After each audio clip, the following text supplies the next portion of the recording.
Hi friends, welcome back to Moji bro. ఈ రోజు ఒక ఇంట్రెస్టింగ్ టాపిక్ తో మీ ముందుకు వచ్చాను. ఈ రోజు జరగబోయే మ్యాచ్ కోసం చాలా మంది ఎదురు చూస్తున్నారు. దానికి మెయిన్ రీజన్స్ ఒకప్పటి ఢిల్లీ కెప్టెన్ రిషబ్ పంత్ లక్నో సైడ్ నుంచి కెప్టెన్సీ చేయగా, లక్నో మాజీ captain and star batsmen KL Rahul Delhi తరపున బరిలోకి దిగబోతున్నాడు. ఈ మ్యాచ్ పూర్తిగా వాడి వేడిగా సాగబోతుంది అని ఎక్స్పెక్ట్ చేశాం. కానీ ఇప్పుడే సమాచారం అందింది, కేఎల్ రాహుల్ ఈ మ్యాచ్ ఆడటం లేదు.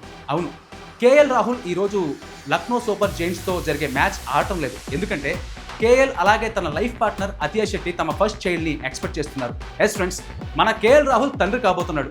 ఈ సంతోషకరమైన టైంలో తను తన ఫ్యామిలీతో ఉండాలి అని డిసైడ్ అయ్యాడు. అందుకే ఈ మ్యాచ్ మిస్ అవుతున్నాడు.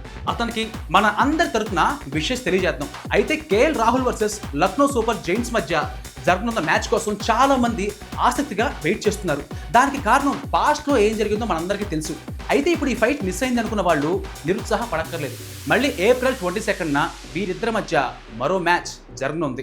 మరిన్ని క్రికెట్ అప్డేట్స్ కోసం మా ఛానల్ని సబ్స్క్రైబ్ చేసుకోండి. Thank you.